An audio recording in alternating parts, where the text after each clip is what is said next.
अस्सलाम वालेकुम दोस्तों, तुसी वेखदे पे हो पाक पत्रकास्ट। मैं मेरा दोस्त अहमद फराज। दोस्तों सब तो पहले रिक्वेस्ट है चैनल ਨੂੰ ਸਬਸਕ੍ਰਾਈਬ ਕਰ ਲਓ, पेज ਨੂੰ फॉलो कर लो। बहुत शुक्रिया।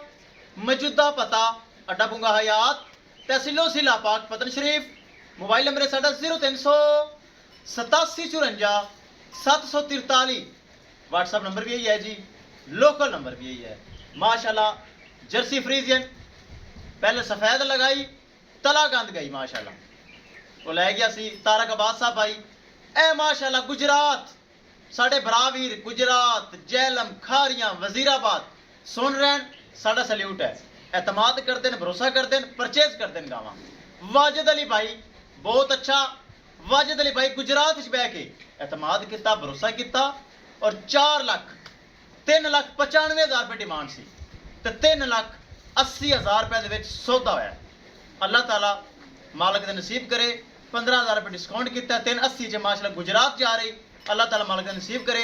कैमरामैन साहब गड्डी नंबर एक एक चीज़ करो क्लियर करो, ले चलो जी।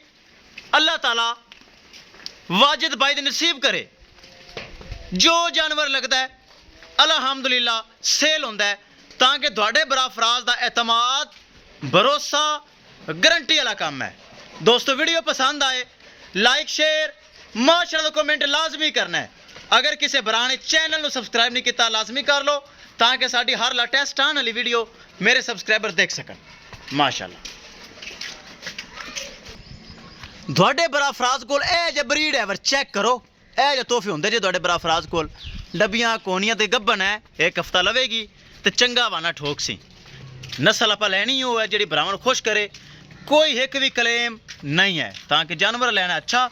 और जो जानवर लगता है अल्हम्दुलिल्लाह सेल होंदा है, ताकि चैनल एक नंबर, कारोबार एक नंबर, चीज़ां एक नंबर। खरे बंदे नूं पाकिस्तान के किसी कोने की टेंशन नहीं, ताकि वह खरा होएगा। और खरा काम है, खरा चैनल है। लो जी दोस्तों करिए लोडिंग। गड्डी नंबर एक एक चीज़ दिखाइए, चेक करनी नस्ल ब्रीड एवर माशाल्लाह। लो जी किराए की बचत की, गुजरात जा रही 21,000 रुपये के गुजरात। भरावां दे किराए की बचत करना। अस्सलाम वालेकुम जी, ठीक हो फिट हो। महफूज तरीके हाफिज लोड कर दे, पराली वगैरह पा दे, गर्मी है तो तरपाल जी ला दे। लो जी गुजरात जा रही, अल्लाह ताला मालिक ने नसीब करे। इंशाल्लाह दोस्तों मिलेंगे एक नई वीडियो के नाल। अपने फराज दोस्त की इजाज़त, अल्लाह निगहबान।